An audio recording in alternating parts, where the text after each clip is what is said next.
नमस्ते फ्रेंड्स। आज इस वीडियो में हम फ्रांस की क्रांति का थर्ड पार्ट स्टार्ट करेंगे और इस वीडियो में आज फ्रांस की क्रांति कंप्लीट हो जाएगी।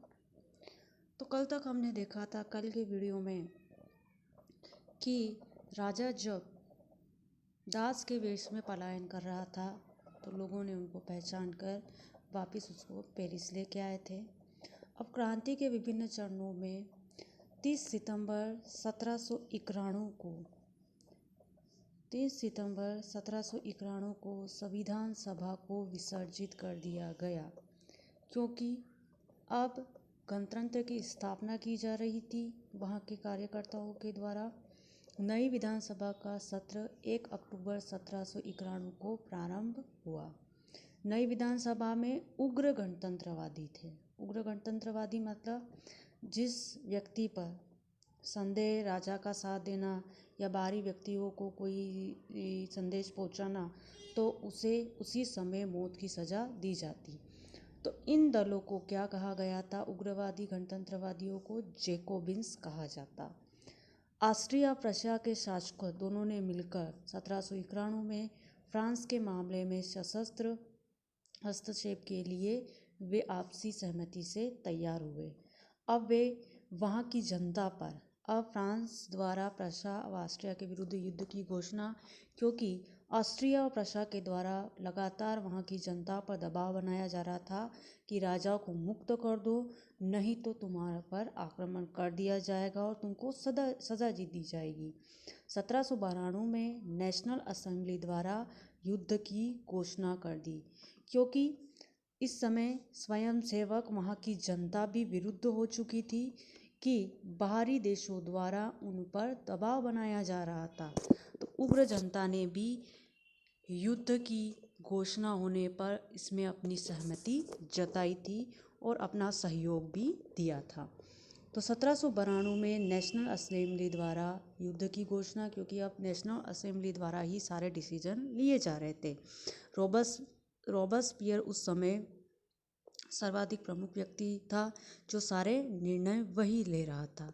तो इस घोषणा का विरोध किया उन्होंने, क्योंकि उन्होंने देखा कि अगर हम फ्रांस और प्रशा से युद्ध करते हैं तो इसका जो आर्थिक भार हमारी गरीब जनता पर इसका इफेक्ट पड़ेगा, क्योंकि वापस इनसे कर लगा पैसा कहाँ से आएगा।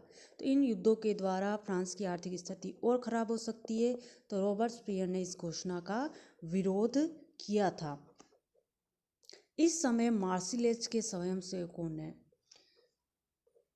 रोजेट दी लाइल द्वारा रचित तराना, इम्पोर्टेंट है ये, मार्सिले गाते हुए पेरिस की तरफ कूच किया। कि जो स्वयंसेवक चाहते थे कि फ्रांस और प्रशा और ऑस्ट्रेलिया के सैनिकों को पराजित करें, तो मार्सिले गीत गाते हुए वो पेरिस की तरफ कूच किया। और वर्तमान में फ्रांस का राष्ट्रगान है यह मार्सिले गीत। इम्पोर्टेंट क्वेश्चन है, आप ध्यान रखेंगे, मार्सिले गीत।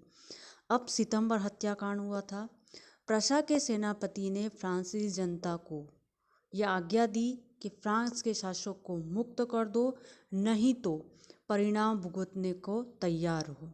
तो जब जनता ने उसकी घोषणा को सुना तो वहाँ के स्वयंसेवक और क्रोधित हो गए। उग्र भीड़ ने 10 अगस्त 1792 के दिन राजमहल पर आक्रमण करके राजा के रक्षकों को मार दिया, क्योंकि उनको ये बुरा लगा कि कोई बाहरी शक्ति आकर उनको डरा रही थी। दाते ने उन सभी लोगों को मौत के घाट उतार दिया जो राजा या शत्रु देशों को सहायता पहुंचाने की उनकी आशंका थी कि जो लोग जैसे राजा के जो सैनिक थे उन लोगों की भी हत्या करवा दी गई। तो यह हत्याकांड कब हुआ था? 2 से 6 सितंबर। तो इस कांड को सितंबर हत्याकांड कहा गया था कि बाहरी लोगों, विदेशी लोगों की जो सहायता कर रहे थे, जो राजा को वहाँ से भगाने में सहायता कर रहे थे, उन सारे लोगों को मौत के घाट उतार दिया। अब नेशनल कन्वेंशन का जो शासन था 1792 से 1795, इसका शासनकाल 20 सितंबर 1792 से 26 अक्टूबर 1795 के मध्य रहा। इसमें कौन से लोग थे? जैकोबिन और जीरोदिस्ट। अब फ्रांस में इस समय 2 दल बन चुके थे। एक दल था जैकोबिन और दूसरा दल था जीरो। आगे इसके बारे में हम पढ़ेंगे। जैकोबिन जिरोदिस, ये उग्र आतंकवादी लोग थे। यह शांत होकर कानून के द्वारा कोई भी डिसीजन लेना चाहते थे। जैकोबिनों द्वारा किए गए हत्याकांड, इस नेशनल कन्वेंशन के दौरान जैकोबिनों ने जिस भी लोगों पर शक होता उनको मौत के घाट उतार देते थे। नेशनल कन्वेंशन द्वारा गणतंत्र की स्थापना की गई थी।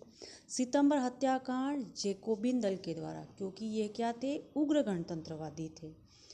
इन्हीं उग्र गणतंत्रवादियों ने राजा लुई सोल्वे को 21 जनवरी 1793 ईस्वी को, मोस्ट इम्पोर्टेंट है ये, राजा लुई सोल्वे को मृत्युदंड कब दिया गया था? 21 जनवरी 1793 ईस्वी को। जैकोबिन दल के नेता रोबेस्पियर मारा व दाते जिरोदिस्तों से नफरत करते थे, क्योंकि अभी हमने बताया था इस नेशनल कन्वेंशन में दो दल थे, एक तो जैकोबिन थे, दूसरे जिरोदिस्त। तो जैकोबिन चाहता था कि बिना कोई कार्रवाई किए राजा को गिलोटिन पे चढ़ा दिया जाए, और जिरोदिस्त चाहते थे कि विभिन्न कानूनी प्रक्रिया के दौरान राजा को सजा दी जाए। इसलिए दोनों के बीच में इनके विचारों को लेकर तनाव चल रहा था। अब फ्रांस क्या हो गया कि गृह युद्ध की चपेट में आ गया था।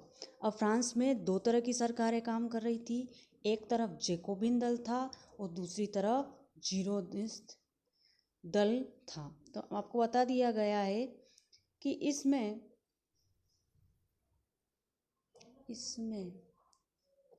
ये दल दो विचारों से प्रभावित थे। जैकोबिन चाहते थे कि बिना कार्रवाई के ही राजा को हत्या की मृत्यु की सजा दी जाए। जिरोदिस्त चाहते थे कि विभिन्न अभियानों के द्वारा अभियोग चलाकर जिरोदिस्त को सजा दी जाए। तो इसको आपको समझाने के लिए मैंने एक चार्ट बना दिया है जिरोदिस्त का और जैकोबिन का। तो दो तरह की सरकारें हैं, एक तरफ जैकोबिन है और दूसरी तरफ कौन है, जिरोदिस्त दल काम कर रहा था वहाँ पर। इसको अब इस तरीके से समझते हैं कि जैकोबिन दल के जो सदस्य थे वो कहाँ से संबंध रखते थे, पेरिस से संबंध रखते थे, और कम्युनिस्ट सरकार थी उनकी। और जिरोदिस्त थे वह फ्रांस के ही नागरिक थे और कन्वेंशन की सरकार से संबंधित थे। ये चाहते थे सीधे व्यक्ति को बिना कोई अभियोग चलाए मौत की सज़ा सुना दी जाए, ये चाहते थे अभियोग चलाकर सज़ा दी जाए। अब जैकोबिन और जिरोदिस्त को समझाने के लिए मैंने आपको एक चार्ट बना दिया है। जैकोबिन थे उग्र गणतंत्रवादी और जिरोदिस्त कैसे थे, अभी का भी याद हो जाएगा आपको, अच्छे से आप ध्यान देंगे। जैकोबिन थे उग्र गणतंत्रवादी, जिरोदिस्त थे आदर्शवादी गणतंत्रवादी, उत्साही थे। जैकोबिन का संबंध पूछा जा सकता है, जैकोबी दल के सदस्य कहाँ से संबंधित थे, पेरिस से। और जिरोदिस्त का संबंध कहाँ थे, फ्रांस। और जिरोदिस्त के लोग उनसे क्यों चिढ़ते थे, क्योंकि वो अधिकतर जो प्रभाव है पेरिस पर केंद्रित करते थे। तो यह जिरोदिस्त दलों के सदस्यों को पसंद नहीं था। ये आतंक के द्वारा राज्य स्थापित, लोगों को डरा के राज्य स्थापित कर रहे थे। इनमें एक कमी थी, ये अनुभवहीन थे, इनके सदस्यों को कोई अनुभव नहीं था राजनीति का। मोस्ट इम्पोर्टेंट क्वेश्चन है, फर्स्ट ग्रेड में पूछा गया है। प्रमुख नेता में दाते, मारा, रॉबेस्पियर, हेबर प्रमुख था। पूछो मादाम रोला कौन से दल से संबंधित थी, जिरोदिस्त दल से। तो जिरोदिस्त दल की महत्वपूर्ण नेता में कौन थे, मादाम रोला और ब्रिसो। और पेरिस के अत्यधिक महत्व के ये विरोधी थे।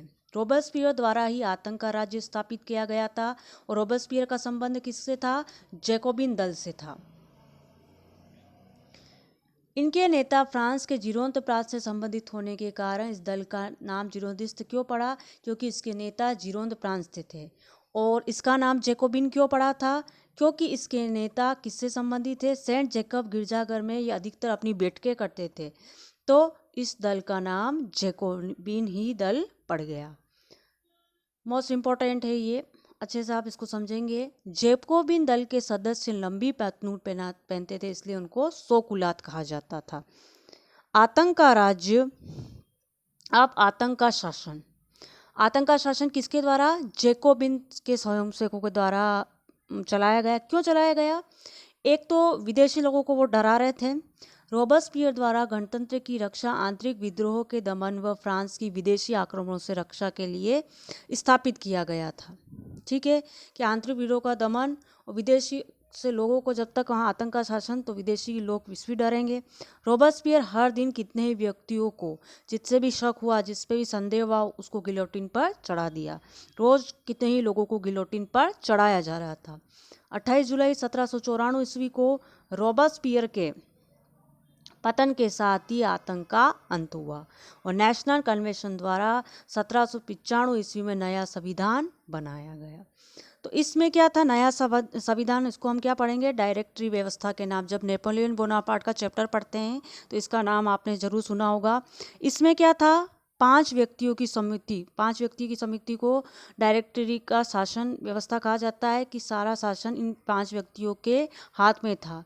इनकी शक्तियों के द्वारा फ्रांस में शासन स्थापित किया गया। अब हम समझेंगे डायरेक्टरी व्यवस्था क्या थी। यह व्यवस्था अक्टूबर 1795 से नवंबर 1799 तक रही।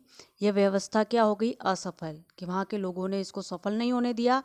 आंतरिक शासन में तो ये सफल सिद्ध नहीं हुई, लेकिन बाहरी जो देश, प्रशा, ऑस्ट्रिया, जो फ्रांस को डरा रहे थे, उनको नेपोलियन बोनापार्ट ने पराजित किया। विदेशी मामलों में सफलता प्राप्त की थी। इंग्लैंड के अलावा, क्योंकि इंग्लैंड को एक तो सबसे ज़्यादा आर्थिक स्थिति उसकी अच्छी थी, उसकी जो परिवहन व्यवस्था थी वो काफ़ी अच्छी थी। जैकोबिन दलों के सदस्यों ने अब नई सोसाइटी स्थापित, पैंथियन नामक सोसाइटी की सदस्यता ग्रहण की और लगातार वो इस व्यवस्था का विरोध कर रहे थे। और इस संस्था ने ट्रिब्यून नामक पत्रिका निकाली थी। बढ़ती महंगाई ने देश की हालत जर्जर कर रखी, क्योंकि नेपोलियन का नाम आप ये सुनेंगे तो अधिकतर देशों से युद्ध किए थे। इसका सबसे ज़्यादा प्रभाव देश की आर्थिक स्थिति पर पड़ रहा था और इन सभी हालातों में नेपोलियन के उत्थान में मदद की। तो एक टॉपिक इसके बाद है नेपोलियन बोनापार्ट, जो हम भी पढ़ेंगे। और यहाँ पर फ्रांस की क्रांति ख़त्म हो चुकी है और मैंने फर्स्ट, सेकेंड और थर्ड वीडियो में बहुत ही शॉर्ट्स और इम्पोर्टेंट नोट्स द्वारा इस क्रांति को आपको समझाया है। तो प्लीज़ अगर आपको ये वीडियो पसंद आए तो आप लाइक करें, शेयर करें और सब्सक्राइब करें। और इससे संबंधित कोई भी आपके कमेंट हो तो आप मुझे ज़रूर कमेंट करके यह बताएं।